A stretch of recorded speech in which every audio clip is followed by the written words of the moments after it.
Pemerintah Provinsi Sulawesi Selatan resmi meluncurkan Trans-Sulsel dengan 2 koridor awal yang melayani kawasan Maminasata melalui subsidi 16,7 miliar rupiah.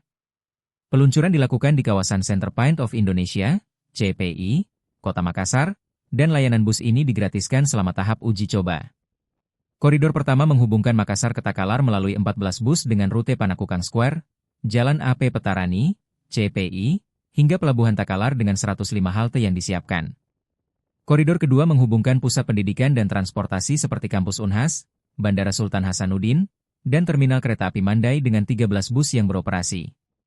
Gubernur Sulsel, Andi Sudirman Sulaiman, mengatakan layanan ini masih dalam tahap uji coba dan nantinya akan menggunakan kartu terintegrasi untuk moda darat, laut, dan udara. Saat ini sudah ada 2 koridor yang berjalan dan sementara digratiskan.